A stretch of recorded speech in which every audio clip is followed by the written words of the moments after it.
శైలు కేశవ పెళ్లి జరిపించిన మహాసురేష్ చెంప పగలగొట్టి షాక్ ఇచ్చిన వరాలు. అసలు ఇదంతా ఎలా జరిగింది తెలుసుకోవాలి అనుకుంటే వీడియోని చివరి వరకు స్కిప్ చేయకుండా చూసేయండి. వీడియో కనుక నచ్చితే తప్పకుండా ఒక్క లైక్ చేయండి. శైలు అయితే వరాలతో చెప్తుంది, నేను కేశవుని తప్ప ఎవరిని పెళ్లి చేసుకోను.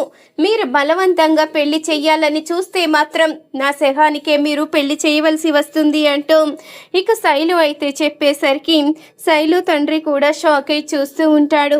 ఇంతలో ఇక మహా అయితే చక్రి గురించి భయపడుతూ ఉంటుంది.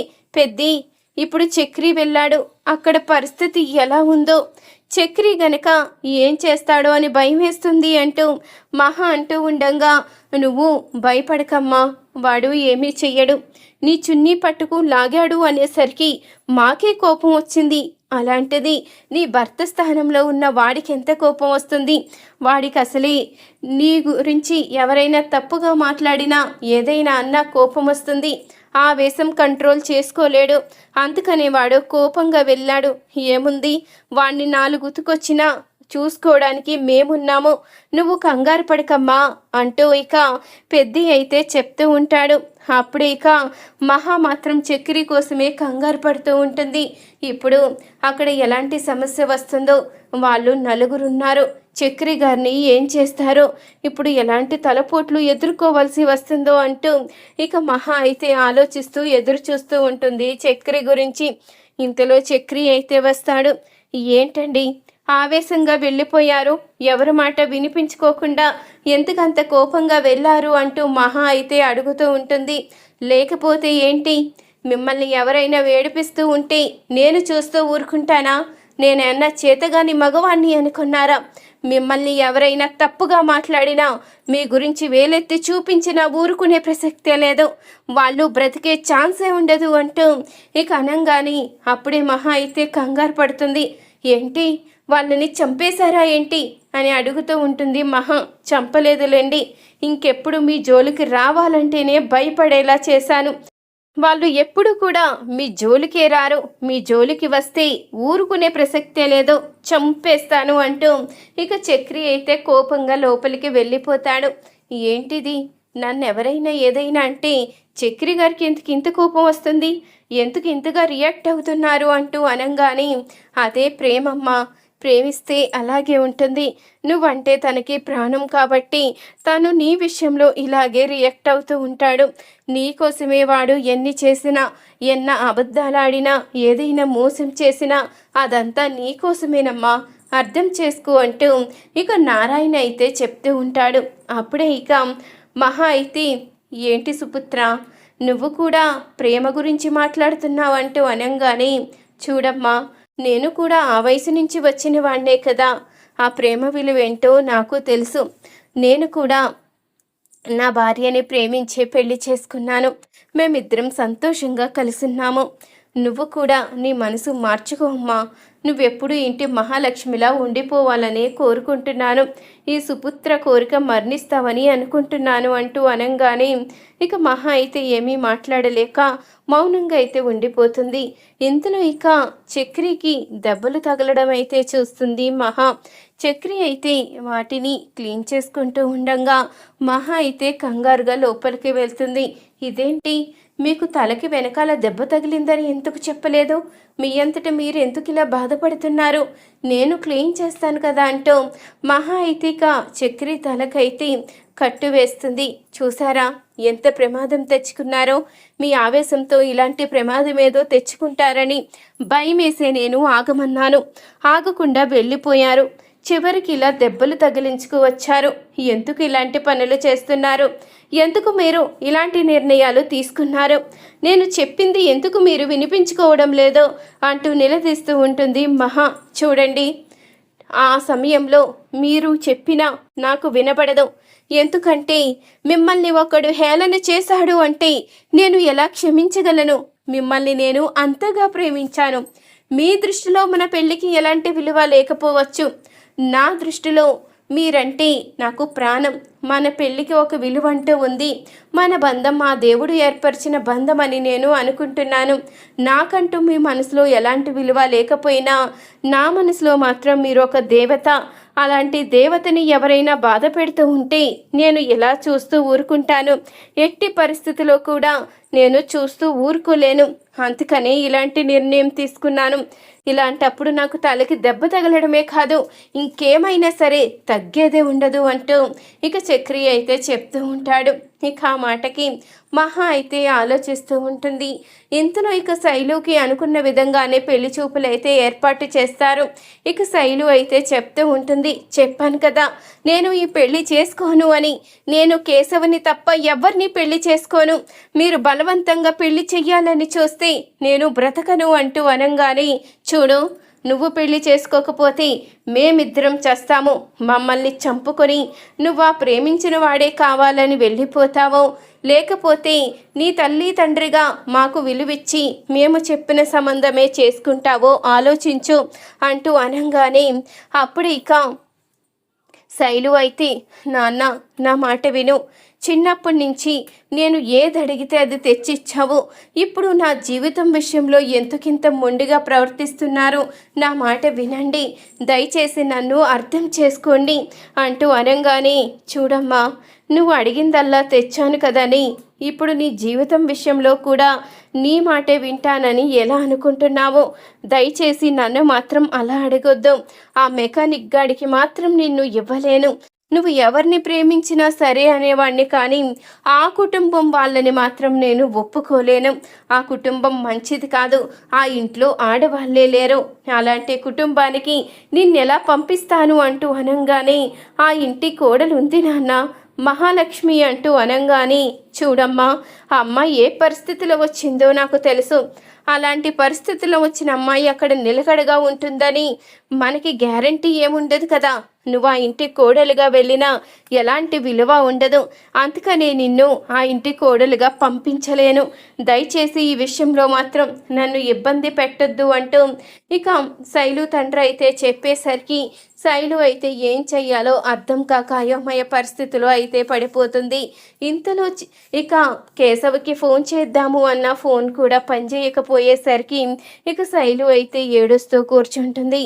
ఇక సురేష్ దగ్గరికి వచ్చి, ఒరే దయచేసి ఈ పెళ్లి విషయంలో సహాయం చేయరా. నాకు ఈ పెళ్ళంటే ఇష్టం లేదు. ఈ పెళ్లి గనక చేసుకుంటే నా జీవితం నాశనం అయిపోతుంది. దయచేసి నన్ను అర్థం చేసుకో అంటూ అనంగానే, లేదు నీకు ఇదే కరెక్టు. ఆ మెకానిక్ కుటుంబానికి నిన్ను పెళ్లి చేసే కన్నా నీకు ఈ సంబంధమే కరెక్టు. మా పరువు నిలబడాలి అన్నా, నీ జీవితం బాగుండాలి అన్నా ఇప్పుడు ఈ సంబంధం చేసుకుంటేనే నువ్వు బాగుంటావు. ఈ విషయంలో మాత్రం నీ మాట వినే ప్రసక్తే లేదు అంటూ ఇక చెప్తూ ఉంటాడు సురేష్ అయితే. అయ్యో నన్ను ఎవరు అర్థం చేసుకోవడం లేదు. ఎవరికి నా బాధ అర్థం కావడం లేదు. ఎవరి పంతం వాళ్ళు చూసుకుంటున్నారు. ఈ విషయం చెప్పాలి అన్నా నాకు దారి కనిపించడం లేదు. ఏం చెయ్యాలో అర్థం కావడం లేదు. ఇప్పుడు నేను ఏం చెయ్యను? ఎవరి చేత కేశవకి కబురు పంపించను? ఇప్పుడు ఈ పెళ్లి చూపులు ఎలా ఆపగలను అంటూ ఇక ఆలోచిస్తూ ఉంటుంది శైలు అయితే. ఇక అనుకున్న విధంగానే మరుసటి రోజున పెళ్లి చూపులు అయితే ఏర్పాటు చేస్తారు. ఇక పెళ్లి చూపులకి శైలునైతే రెడీ చేసి తీసుకుని వస్తారు. అప్పుడే శైలు కళ్ళల్లో కన్నీళ్ళు అయితే కనిపిస్తూ ఉంటాయి. ఇక పెళ్లి కొడుకు తరపు వాళ్ళు అడుగుతూ ఉంటారు, ఏంటి అమ్మాయి కళ్ళల్లో సంతోషమే కనిపించడం లేదు, కన్నీళ్లు కనిపిస్తున్నాయేంటి? అమ్మాయికి పెళ్ళంటే ఇష్టం లేదా అనేసరికి, అయ్యో లేదండి, మమ్మల్ని వదిలేసి వెళ్ళిపోవాలి కదా, అందుకనే కన్నీళ్లు పెట్టుకుంటుంది, అంతకు మించి ఏమీ లేదు అంటూ వరాలైతే చెప్తూ ఉంటుంది. అవునా, దానికే ఏడుస్తున్నావా? పెళ్ళైన ప్రతి ఆడపిల్ల ఏదో ఒక రోజు ఇలా వెళ్ళిపోవలసిందే కదమ్మా, దానికి ఎందుకు కన్నీళ్లు పెట్టుకుంటున్నావు అంటూ వాళ్ళైతే అడుగుతూ ఉంటారు. కానీ శైలు మాత్రం ఎలాంటి సమాధానం చెప్పలేక మౌనంగా అయితే నుంచుని ఉంటుంది. అప్పుడిక వాళ్ళైతే, మాకు అమ్మాయి నచ్చింది, తొందరలోనే నిశ్చితార్థానికి ముహూర్తాలు పెట్టుకుందామని చెప్పి వెళ్ళిపోవడంతో అప్పుడే వరాలు ఇక శైలు తండ్రి ఇద్దరు కూడా ఆనందపడుతూ ఉంటారు. అప్పుడే శైలు మాత్రం కన్నీళ్లు పెట్టుకుంటూ లోపలికైతే వెళ్ళిపోతుంది. ఇప్పుడు పెళ్లి చూపులు తర్వాత నిశ్చితార్థం తర్వాత పెళ్ళి, నాకు ఇష్టం లేకుండానే అన్నీ జరిపిస్తున్నారు. నాకు ఇష్టం లేదని చెప్పినా ఎవరూ పట్టించుకోవడం లేదు. ఇప్పుడు నేను ఏం చెయ్యాలి? ఇష్టం లేని పెళ్లి చేసుకుని బ్రతకలేను, అలాగని కేశవని దూరం చేసుకోలేను, ఇప్పుడు ఏం చెయ్యాలి అంటూ ఆలోచిస్తూ ఉంటుంది. ఇక శైలు అయితే ఇంతలో అప్పుడే ఇక శైలు గురించి తన ఫ్రెండ్ అయితే వస్తుంది. ఇక తన ఫ్రెండ్ రాగానే అప్పుడే ఇక చెప్తూ ఉంటుంది, దయచేసి ఈ విషయం ఎలాగైనా కేశవకైనా లేకపోతే ఆ ఇంటి కోడలికైనా తెలిసేలా చెయ్యి అంటూ అనగానే సరేనే అంతా నేను చూసుకుంటాను అంటూ ఇక శైలు ఫ్రెండ్ అయితే వెళ్తుంది. అప్పుడే ఇక మహా అయితే కనిపిస్తుంది. ఇక మహాకైతే జరిగింది చెప్తుంది. శైలు ఫ్రెండ్ అయితే తను గనక ఇప్పుడు ఈ పెళ్లి జరిగితే చచ్చిపోతాను అంటుంది. ఇక తన జీవితం మీ చేతుల్లోనే ఉంది, మీరే ఏదైనా చేయగలరు అని నేను తెలుసుకున్నాను, అందుకని ఈ విషయాన్ని మీతో చెప్తున్నాను. దయచేసి శైలు జీవితాన్ని కాపాడే బాధ్యత మీకే అప్పగిస్తున్నాను అంటూ ఇక చెప్పి వెళ్ళిపోతుంది శైలు ఫ్రెండ్ అయితే. అప్పుడు ఇక మహా అయితే ఆలోచిస్తూ ఉంటుంది, ఎందుకు ఇంత మూర్ఖంగా ఆలోచిస్తారు? చిన్నప్పటి నుంచి ఏది కావాలంటే అది కొనిపెట్టే తల్లి తండ్రి పెళ్లి విషయం వచ్చేసరికి ఎందుకు పిల్లల్ని అర్థం చేసుకోరు? ఎందుకు బలవంతంగా పెళ్ళిళ్ళు చేస్తారు? ఎందుకు వాళ్ళ జీవితాల్ని నాశనం చేయాలని చూస్తారు? ఏంటో ఇంత మూర్ఖంగా ఎందుకు ఆలోచిస్తారో అర్థం కాదు అంటూ ఇక మహా అయితే తన మనసులో అనుకుంటూ ఉంటుంది. ఇప్పుడు శైలుని ఎలా కాపాడాలో అర్థం కావడం లేదు, శైలుని ఎలాగైనా కాపాడాలి అంటూ ఇక మహా అయితే నిర్ణయించుకుంటుంది. అప్పుడే కన్నాతో అయితే చెప్తూ ఉంటుంది జరిగింది మొత్తం. అప్పుడే కన్నా అయితే ఇప్పుడు ఏం చేద్దాం వదినా, ఇప్పుడు మనం ఏం చెయ్యాలి? కేశవ్ అన్నయ్యకి అలాగే శైలు వదినికి పెళ్లి చెయ్యాలి అంటే ఖచ్చితంగా శైలు వదిన్ని ఇంట్లోంచి తీసుకురావాలి అంటే మనం ఎలా తీసుకువస్తాము? వాళ్ళు బయటికి కూడా పంపించడం లేదని తెలుసుకున్నాను, మరి ఎలా కుదురుతుంది అంటూ ఇక కన్నా అయితే అడుగుతూ ఉంటాడు. అదంతా నేను చూసుకుంటాను, నువ్వు నాతో పాటు రా అంటూ ఇక మహా అయితే మొహానికి చున్నీ అయితే కట్టుకుంటుంది. జనాభా లెక్కల కోసం వచ్చాము అంటూ ఇక లోపలికి వచ్చి జనాభా లెక్కలు అయితే రాసి నేను ఈ అమ్మాయితో మాట్లాడాలి అంటూ శైలుతో అయితే మాట్లాడుతూ ఉంటుంది. నువ్వు తొందరగా అటువైపు నుంచి బయటికి రా, బయట కన్నా ఉన్నాడు, నువ్వు అటు కన్నాతో వెళ్ళిపోతే గుడిలో నీకు కేశవకి పెళ్లి జరుగుతుంది, నేను ఈ పక్క నుంచి వచ్చేస్తాను అంటూ మహా అయితే చెప్తూ ఉంటుంది. సరే నేను వస్తున్నాను అంటూ ఇక చెప్తూ ఉంటుంది శైలు అయితే. అప్పుడే ఇక శైలు అయితే తన తల్లి తండ్రి మహాతో మాట్లాడుతూ ఉండగా వాళ్ళు చూడకుండా పెరటి గుమ్మమంట అయితే బయటికి వెళ్ళిపోతుంది. ఇంతలో మహా కూడా ఇక జనాభా లెక్కలు రాసుకుని ఇక వెళ్తున్నాను అంటూ ఇటువైపు నుంచి వెళ్ళంగానే ఇంతలో లోపల చూసేసరికి శైలు అయితే కనిపించదు. శైలు ఏమైపోయిందండి? మనకి చెప్పకుండా ఎక్కడికో వెళ్ళిపోయినట్టుంది, ఇప్పుడు అది ఎక్కడుందని వెతకాలి, మనం ఏం చెయ్యాలి అంటూ వరాలైతే చాలా కంగారు పడిపోతూ ఉంటుంది. ఇక శైలు గురించి వరాలు అలాగే వరాలు భర్త ఇద్దరు కూడా వెతకడం అయితే మొదలు పెడతారు. ఇంతలో అప్పుడే సురేష్ అయితే వచ్చి చెప్తూ ఉంటాడు వరాలతో, అది అక్కడ పెళ్లి చేసుకుంటుంది, మనల్ని ఎంత మోసం చేసిందో చూడండి, గుడిలో ఆ కేశవ్ గారిని పెళ్లి చేసుకుంటుంది అంటూ సురేష్ అనగానే ఇక కంగారుగా వరాలు భర్త ఇద్దరు కూడా బయలుదేరుతారు. ఇంతలో గుడిలో పెళ్ళైతే జరిగిపోతుంది. ఇక పెళ్లి జరిగిన తర్వాత మహా అయితే కేశవని అలాగే శైలుని ఇద్దరినీ కూడా ఇంటికైతే తీసుకుని వస్తుంది. ఇక హారతిచ్చి లోపలికైతే తీసుకుని వస్తుంది. ఇంతలో అప్పుడే వరాలు భర్త ఇద్దరూ కూడా ఇంటికైతే వచ్చి, మహా బయటికి రా, నా కూతురు జీవితంతో ఎందుకు ఆడుకోవాలని చూసావు? నా కూతురికి ఎందుకు పెళ్లి జరిపించావు? తల్లి తండ్రిగా మేము చచ్చాము అనుకున్నావా? నీ ఇష్ట ప్రకారం పెళ్లి జరిపించడానికి నువ్వెవరు అంటూ ఇక వరాలైతే అరుస్తూ ఉండగా అప్పుడే బయటకైతే వస్తారు మహాకేశవ శైలు ముగ్గురు కూడా. అప్పుడే పెళ్ళైన వాళ్ళిద్దరినీ చూసి, పాపిష్టిదానా, నీ మీద ఎన్నో ఆశలు పెట్టుకున్నాము, నిన్ను ఎంతో అల్లారు ముద్దుగా పెంచుకున్నాము, చివరికి మా పరువు పోయేలా చేసి నువ్వు చేసిన పని ఇదా? ఇష్టం అంటూ వాణ్ణి పెళ్లి చేసుకుని మా కుటుంబం పరువు తీసి పాడేశావు కదే. నీకు గొప్ప సంబంధం తీసుకువచ్చాము. నువ్వు జీవితాంతం సంతోషంగా ఉండాలని అనుకున్నాము. అలాంటి మా కోరికలు అన్నీ అడియాసలు చేసి నువ్వు ఈ దిక్కుమాలి కొంపకి కోడలుగా వస్తావా? ఈ కొంపలో నీ జీవితం బాగుంటుంది అనుకున్నావా? నీ జీవితం బాగుండాలనే కదా నీ తల్లి తండ్రిగా మేము కోరుకునేది. ఎందుకు ఇలాంటి పనులు చేశావు అంటూ ఇక నిలదీస్తూ ఉంటుంది వరాలైతే. అప్పుడిక మహా అయితే చూడండి, మీరు అర్థం చేసుకోండి. తనకి ఇష్టం లేకుండా మీరు బలవంతంగా తన జీవితం బాగుంటుందని మీరు ఎవరితోనో పెళ్లి చేస్తే తను జీవితాంతం బాధపడవలసి వస్తుంది. ఈ విషయంలో తల్లి తండ్రిగా మీరు అర్థం చేసుకోవాలి. ఎందుకు మీరు ఇలా కోప్పడుతున్నారు అంటూ అడుగుతూ ఉంటుంది మహా అయితే. కోప్పడక ఏం చేయమంటావు?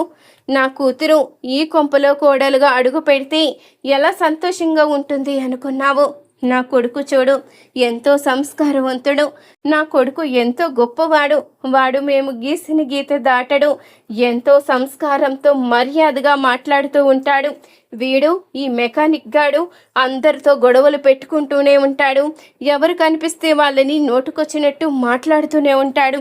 వీడికి నా కొడుక్కి ఎంత తేడా ఉందో చూడు. అలాంటప్పుడు ఎలా నా కూతుర్నిచ్చి పెళ్లి చెయ్యాలి అనుకుంటాను అనుకున్నావు అంటూ వరాలు అనంగానే ఆ మాటకి మహా అయితే కోపంగా, ఏంటి నీ కొడుకు సంస్కారవంతుడా, గొప్పవాడా? ఇక్కడ కేశవ గారు మాత్రం సంస్కారహీనులా అసలు ఎలా మాట్లాడగలుగుతున్నావు? నీ కొడుకు నడి రోడ్డు మీద ఆడపిల్ల కనిపిస్తే ఆడపిల్లన్న గౌరవం కూడా లేకుండా చున్నీ పట్టుకులాగి ఆ బురదలో పడేలా చేశాడు. ఒక ఆడపిల్లని రోడ్డు మీద అవమానిస్తూ నోటుకొచ్చినట్టు మాట్లాడాడు. ఇదేనా నీ పెంపకం? ఇదేనా వాడి సంస్కారం? ఇదేనా నువ్వు గొప్పగా పెంచాను అని విర్రవీగుతున్నావు? వీళ్ళకి తల్లి లేకపోవచ్చు, కానీ ఒక ఆడపిల్ల పట్ల ఎంత బాధ్యతగా ఉండాలో, ఎంత వినయంగా ఉండాలో అన్నీ తెలుసు. నేను ఈ ఇంట్లో అడుగుపెట్టి ఇన్ని రోజులైంది. ఎప్పుడూ కూడా ఎవ్వరూ కూడా నన్ను ఒక్క మాట అనడం కానీ తప్పుగా మాట్లాడడం కానీ ఏమీ చెయ్యలేదు. కానీ నీ కొడుకు నడి రోడ్డు మీద తన అక్క లాంటి దాన్ని నా మీదే తను అఘాయిత్యంగా ఎన్నో మాటలని నా చున్నీలాగి అందరి ముందు అవమానించాడు. ఇలాంటి వాణ్ణి వెనకేసుకు వస్తున్నావు. ఇలాంటి మంచి వాళ్ళని మాత్రం దుమ్మెత్తి పోస్తున్నావు. నీ కొడుకు గురించి తెలుసుకుని మాట్లాడు, అప్పుడు సమాధానం చెప్తాను అంటూ మహా అయితే ఇక కోపంగా అనేసరికి అప్పుడే ఇక సురేష్ని అయితే నిలదీస్తూ ఉంటుంది వరాలు. అమ్మాయి చెప్పేది నిజమేనా? అమ్మాయిని నువ్వు రోడ్డు మీద అల్లరి పనులు చేశావా? తన చున్నీ పట్టుకుని లాగి ఏడిపించావంటూ అనంగానే అప్పుడు ఇక సురేష్ అయితే, అంటే చెల్లిని ఈ ఇంటికి కోడల్ని చెయ్యాలి అనుకుంటున్నారు కదా, ఆ కోపంతో అలా చేశాను అంటూ సురేష్ అయితే చెప్తాడు. అప్పుడే వరాలైతే కోపంగా సురేష్ చెంప అయితే పగలగొడుతుంది. ఈరోజు మేము ఇన్ని మాటలు అనిపించుకున్నాము అంటే దానికి కారణం నువ్వు. పెళ్లి చేసుకుని అది మా గుండెల మీద తన్నితే నువ్వు ఒక ఆడపిల్లని ఏడిపించి శాశ్వతంగా మా పెంపకానికే లోపం వచ్చేలా చేశావు. అసలు నువ్వు ఏం మనుషురా? ఒక ఆడపిల్ల పట్ల అలాగేనా ప్రవర్తించేది? మేము నేర్పిన సంస్కారం ఇదేనా? మేము ఎంతో గొప్పగా మిమ్మల్ని చూసుకున్నామే. మేము మిమ్మల్ని ఎంతో అల్లారు ముద్దుగా పెంచుకున్నామే. అలా చేస్తే మంచిది, ఇలా చేస్తే మంచిది అని ఎన్నో చెప్పాము. అవన్నీ ఏమైపోయాయిరా? ఒక ఆడపిల్ల పట్ల ఇంత అసహ్యంగా ప్రవర్తించావని తెలుసుకుంటే నాకే ఇంత కోపం వస్తుంది. ఆ అమ్మాయికి ఇంకెంతలా ఉంటుంది? ఇంకా తను మంచిది కాబట్టి వదిలేసింది. లేకపోతే నీ మీద పోలీస్ కంప్లైంట్ ఇచ్చి స్టేషన్ లోపల కూర్చోబెట్టేది. అసలు ఎందుకురా ఇంత దారుణంగా మారిపోయావు? ఎందుకురా మా జీవితాలతో ఇలా ఆడుకుంటున్నారు అంటూ వరాలైతే సురేష్ని నిలదీస్తూ ఉంటుంది. అది కాదమ్మా, మన శైలు విషయంలో వాళ్ళు చేసింది తప్పు కదా, నేను చేసింది తప్పని ఎందుకు నువ్వు నిలదీస్తున్నావు అంటూ సురేష్ అయితే అడుగుతూ ఉంటాడు. ఇంకొకసారి ఆ మాట అంటే చెప్పు తీసుకుని కొడతాను. నువ్వు చెల్లెల్ని వాళ్ళు ఇంటి కోడల్ని చేసుకోవాలనుకుంటున్నారని ఇంతలా పెచ్చిపోతున్నావు. నువ్వు ఏకంగా పిల్ల మీద చెయ్యి వేసి నడి రోడ్డు మీద అవమానిస్తూ ఉంటే వాళ్ళు చూస్తూ ఊరుకుంటారా? చంపేస్తారు. వాళ్ళు చంపడం కాదు, నేనే చంపేస్తాను. ఇంకెప్పుడైనా సరే ఏ ఆడపిల్ల జోలికైనా వెళ్ళి ఏడిపించావని తెలిసినా, నడి రోడ్డు మీద అవమానించావని తెలిసినా ఊరుకునే ప్రసక్తే లేదు. నీ తల్లిగా కాదు, చాటి ఆడదానిగా నేనే నిన్ను అరెస్ట్ చేయించి జైలుకి పంపిస్తాను అంటూ వరాలైతే సురేష్కి వార్నింగ్ ఇస్తుంది. చూసారు కదా ఫ్రెండ్స్, ఈ వీడియో గనుక నచ్చితే తప్పకుండా ఒక్క లైక్ చేయండి. అలాగే మహా తీసుకున్న నిర్ణయం మంచిదని మీకు అనిపిస్తే కామెంట్లో ఎస్ అని కామెంట్ చేయండి. ఈ వీడియో గనుక నచ్చితే లైక్ చేసి ఛానల్ని సబ్స్క్రైబ్ చేసుకోండి.